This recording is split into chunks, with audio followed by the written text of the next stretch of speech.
گناہوں پہ ہوں شرمندہ،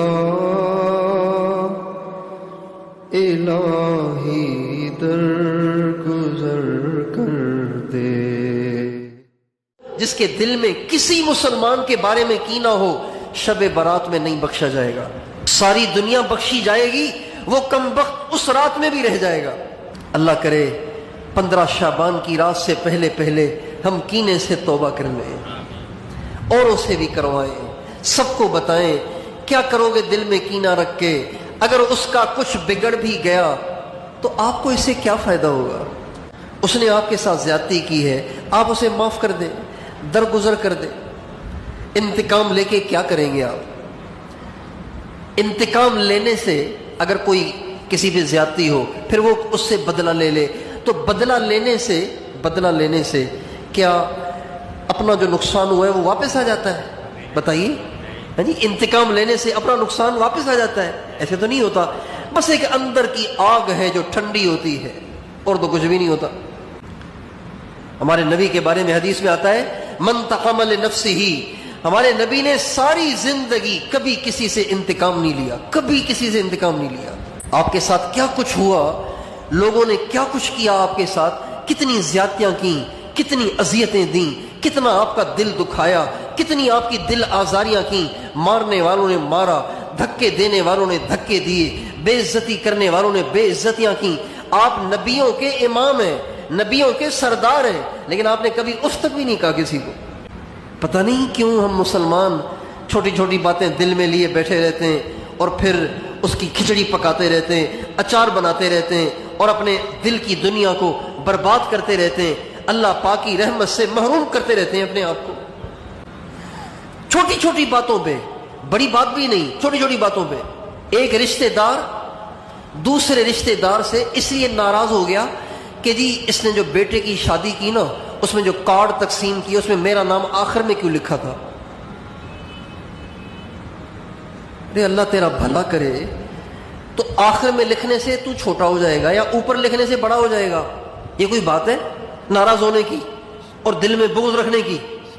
بچوں کی شادیاں کرتے ہیں لوگ، اب اس میں دعوتیں تقسیم ہوتی ہیں، تو انسان کا حافظہ ہے، کوئی کمپیوٹر تو نہیں ہے۔ بعض قریبی یاد نہیں آتے اور دور والے یاد آ جاتے ہیں۔ اب کسی قریبی دوست کو کارڈ نہیں ملا، اس کو دعوت نہیں دی، اب وہ اسی کی کھچڑی بنا رہا ہے کہ مجھے تو دعوت ہی نہیں دی، ہمیں تو اپنا ہی نہیں سمجھتے، لہذا وہ دل میں بغض لیے بیٹھا ہوا ہے۔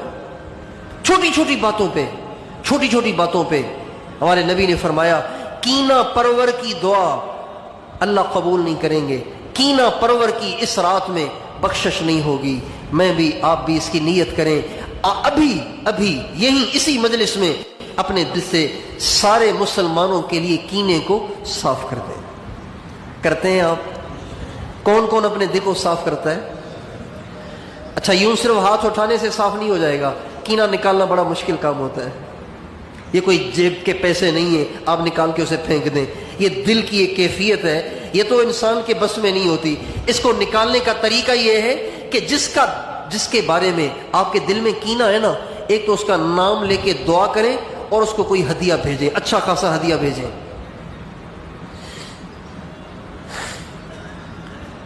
500 روپے کلو والی مٹھائی، 800 روپے کلو والی مٹھائی، 1 کلو ڈبہ لے کے خود اس کے گھر جا کے دے کے آ جائے کہ جی میں آپ کے لیے لایا تھا، کافی دن ہو گئے تھے ملاقات ہوئے۔ یہ نہ سوچیں میری ناک نیچی ہو جائے گی، میری مونچھ نیچی ہو جائے گی، میری عزت گھٹ جائے گی۔ اگر انا کا مسئلہ بنایا تو شب برات کی بخشش سے محروم ہو جائیں گے۔ یہ کینے کو صاف کرنے کا طریقہ ہے، نام لے کے دعا کریں اور کوئی اچھا خاصا ہدیہ دے، تو کینہ پرور کی دعا اللہ قبول نہیں کریں گے، اس کی بخشش نہیں ہوگی۔ تیسرا شخص جس کی اس رات میں بھی بخشش نہیں ہوگی وہ ہے جو رشتہ داروں سے تعلق توڑے ہوئے ہے۔ رشتہ داروں سے مراد، سنیے، رشتہ داروں سے مراد ماں اور باپ کی طرف سے جو رشتہ دار بنتے ہیں۔ مثلا باپ کی طرف سے چچا، تایا اور پھوپھی اور ان کی اولادیں، ماں کی طرف سے ماموں، خالہ اور ان کی اولادیں، یہ رشتہ دار ہیں۔ ان میں سے کسی سے بائیکاٹ کیا ہوا ہے، تعلق توڑا ہوا ہے، آنا جانا بند کیا ہوا ہے، لینا دینا بند کیا ہوا ہے، شب برات کی بخشش سے محروم ہو جائے گا، نہیں بخشے گا اللہ اسے شب برات میں، چاہے لمبے سجدے بھی کر لے، چاہے اپنے مصلی کو آنسوؤں سے گیلا بھی کر لے، اللہ اس کو معاف نہیں کرے گا۔ اس لیے اگر ہم میں سے کوئی اپنے رشتہ دار سے ٹوٹا ہوا ہے، اللہ کے واسطے آپ اس کے پاس جائیں، اپنی انا کا مسئلہ مت بنائیں، بے شک وہی قصوروار ہو، اس کو آنا چاہیے نا معافی مانگنے کے لیے، قصوروار بے شک وہ ہو، پہل آپ کریں، اللہ آپ سے راضی ہو جائے گا۔ ایک عجیب واقعہ مجھے یاد آ گیا، حضرت امام حسین اور حضرت محمد بن حنفیہ، یہ دونوں بھائی ہیں آپس میں، حضرت علی کے دونوں بیٹے ہیں، امام حسین تو حضرت فاطمہ سے ہیں، اور حضرت محمد بن حنفیہ یہ حضرت علی کی ایک اور بیوی سے ہیں، اور وہ حضرت علی کی وہ بیوی سندھی تھی۔ کبھی سنا ہے آپ نے یہ؟ ہاں آج سن لیں، حضرت علی کی وہ بیوی سندھی تھی، سندھ کی رہنے والی تھی، ان سے ہیں یہ محمد بن حنفیہ۔ یہ میں نہیں کہہ رہا ہوں، یہ حضرت مخدوم محمد ہاشم ٹھٹوی رحمۃ اللہ علیہ ہمارے سندھ کے بہت بڑے محدث گزرے ہیں، جیسے ہندوستان میں محدث گزرے حضرت شاہ ولی اللہ رحمۃ اللہ علیہ، یہ انہی کے زمانے کے، انہی کے پائے کے محدث ہیں۔ انہوں نے لکھا ہے کہ حضرت محمد بن حنفیہ کی جو ماں تھی وہ سندھ کی تھی، حضرت علی کی اہلیہ۔ تو محمد بن حنفیہ اور امام حسین، ان دونوں کے درمیان تھوڑی سی رنجش ہو گئی، کسی بات پہ رنجش ہو گئی۔ 3 دن گزر گئے، جب 3 دن پورے ہوئے تو تیسرے دن حضرت محمد بن حنفیہ نے حضرت امام حسین کو پیغام بھیجا، خط بھیجا، اور کہا بھائی جان، اللہ کے نبی کا ارشاد ہے کہ 3 دن سے زیادہ جدائی نہیں ہونی چاہیے، 3 دن سے زیادہ جدائی ناجائز ہے، 3 دن سے زیادہ قطع تعلقی ناجائز ہے، حرام ہے۔ تو اب آج تیسرا دن ہے، تو 3 دن کے بعد تو گناہ شروع ہو جائے گا، تو میرا تو دل کر رہا ہے کہ میں آپ کو منانے آ جاؤں، لیکن میرا درجہ چھوٹا ہے، آپ کا درجہ بڑا ہے، آپ منانے آ جائیں گے تو یہ زیادہ مناسب ہے۔ اس سے پہلے کہ میں منانے آ جاؤں، آپ کو چاہیے کہ آپ اپنے رتبے کے لحاظ سے آپ مجھے منانے آ جائیں۔ جب حضرت محمد بن حنفیہ کا یہ خط امام حسین کو پہنچا، اسی وقت دوڑے آئے اور آ کے محمد بن حنفیہ کو منا لیا۔ سمجھ گئے نا آپ؟ حضرت محمد بن حنفیہ چاہتے تھے کہ میں مناؤں، لیکن کہتے تھے کہ جو جائے گا نا، پہل کرے گا، اس کو اجر زیادہ ملے گا۔ تو زیادہ اجر کا مستحق تو زیادہ درجے والا ہے نا، چھوٹے درجے والے کو زیادہ اجر ملنا چاہیے یا بڑے درجے والے کو زیادہ اجر ملنا چاہیے؟ بڑے درجے والے کو زیادہ اجر ملنا چاہیے۔ لہذا انہوں نے امام حسین سے درخواست کی کہ چونکہ آپ کا درجہ بڑا ہے، آپ آل رسول سے ہیں، آپ حضرت اللہ کے نبی کی بیٹی کی اولاد سے ہیں، لہذا آپ مجھے منانے آ جائیں، ایسے نہ ہو کہ یہ اجر میں کما جاؤں اور آپ پیچھے رہ جائیں، حالانکہ آپ کا درجہ بڑا ہے۔ چنانچہ امام حسین منانے چلے گئے۔ اس لیے ہمیشہ کے لیے اس بات کو ذہن نشین کر لیں کہ جب کبھی بھی اپنوں سے رنجشیں ہو جایا کریں تو پہل آپ کر لیا کریں، چونکہ پہل کرنے والے کا درجہ زیادہ بڑا ہے۔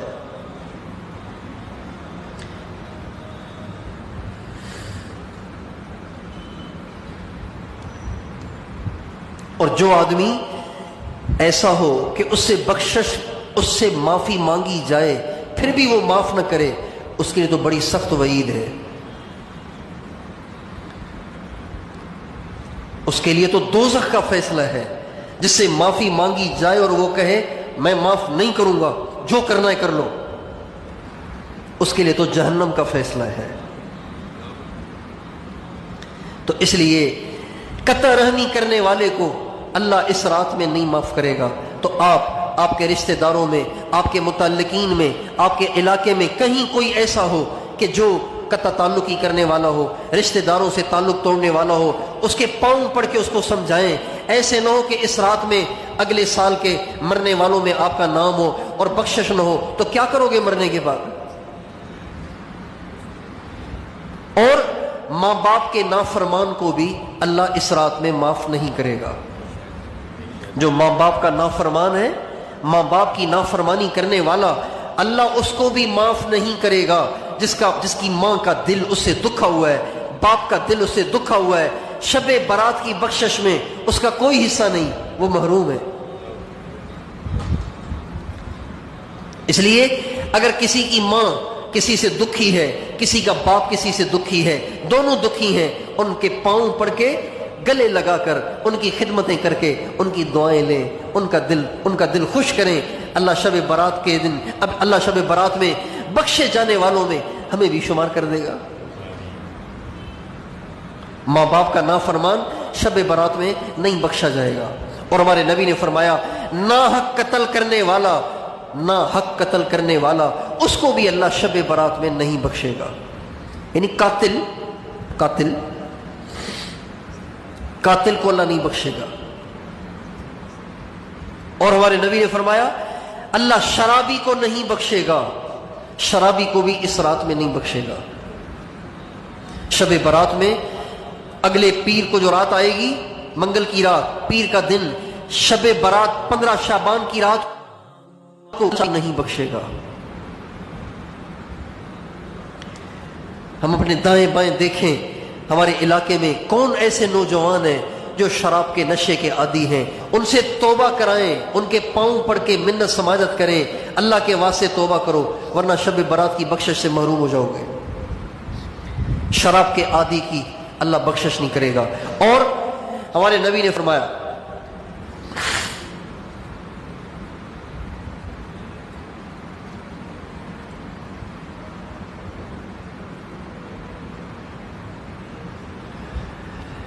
اور ٹخنا ڈھانکنے والے کی بخشش نہیں ہوتی.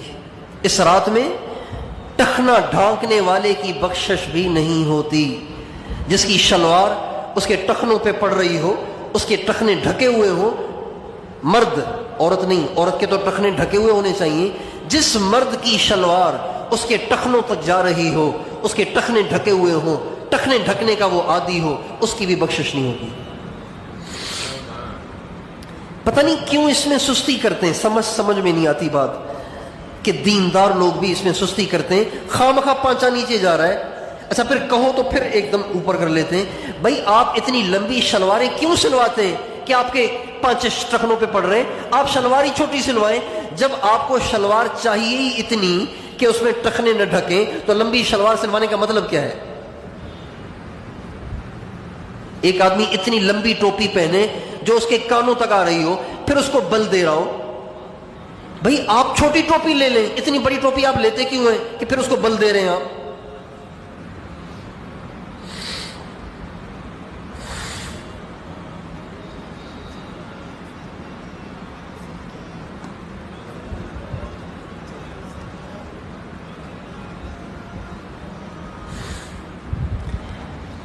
ٹخنے ڈھانکنے والا مرد شب برات میں اس کی بخشش نہیں ہوگی. اور میوزک سننے والا، میوزک بجانے والا، اس کی بھی شب برات میں بخشش نہیں ہوگی. میوزک سننے والا، میوزک بجانے والا، اس کی بخشش بھی نہیں ہوگی. شب برات میں جب ساری دنیا کے گناہ گاروں کی بخشش کے فیصلے ہوں گے، یہ محروم ہو جائے گا.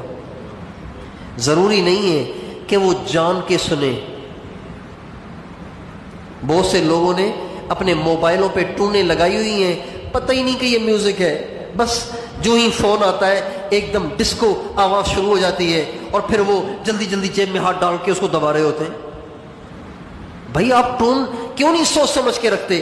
جب موبائل کو استعمال کرنا نہیں آتا تو رکھا کیوں ہے آپ نے؟ اسٹیئرنگ پہ بیٹھ جاتے ہیں، پھر جا کے گاڑی کسی کی دیوار میں مارتے ہیں، تو آپ اسٹیئرنگ پہ بیٹھے کیوں؟ بھائی سیکھو تو صحیح ڈرائیونگ کرنا پہلے.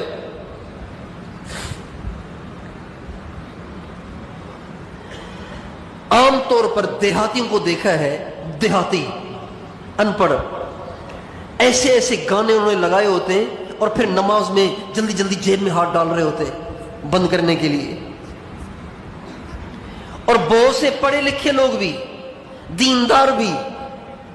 ابھی ہم سفر میں تھے تو ایک ساتھی ہمارے ساتھ بادشاہ آدمی، ماشاءاللہ دیندار آدمی، پکا نمازی آدمی، ایسا گانا بجنا شروع ہو گیا اس میں نے کہا یار کون تو تبدیل کرو، کیا ہو گیا یار، گناہ نہیں سمجھتے کیا اس کو؟ یہ سب اس وعید میں داخل ہیں کہ یہ شب برات میں نہیں بخشے جائیں گے جو میوزک سنتے ہیں. اچھا، بہت سے پڑھے لکھے دیندار لوگ اپنے موبائل پہ ایک ٹون آتی ہے نوکیا ٹون، اس کو وہ سادہ ٹون سمجھتے ہیں. وہ سمجھتے ہیں یہ تو بہت سادہ ہے، حالانکہ وہ بھی میوزک ہے. اس کو غور سے سنیں، یہ بھی میوزک ہے، نوکیا ٹون بھی میوزک ہے. میوزک کسے کہتے ہیں؟ ہر وہ آواز جو ہلتی ہو، اپ ڈاؤن ہوتی ہو، ہلتی ہو، اس کو میوزک کہتے ہیں. سیدھی آواز کو میوزک نہیں کہتے.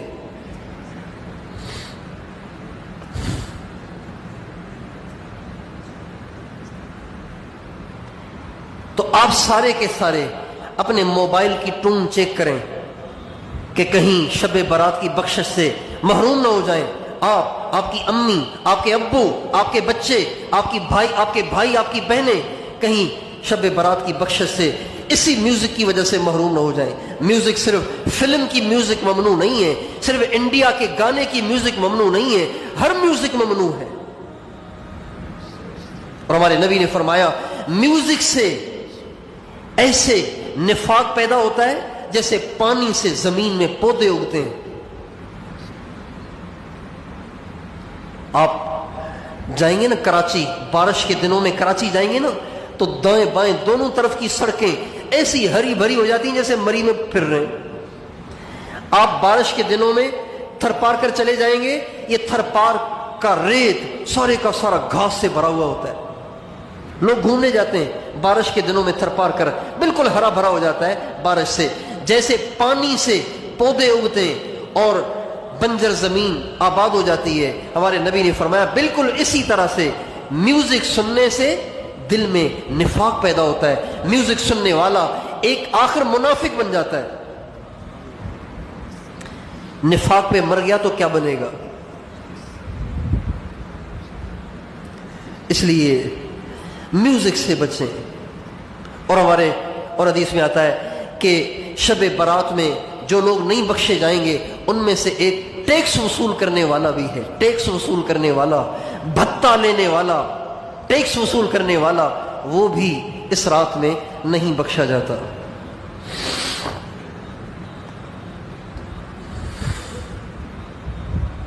اور حدیث میں آتا ہے وہ پولیس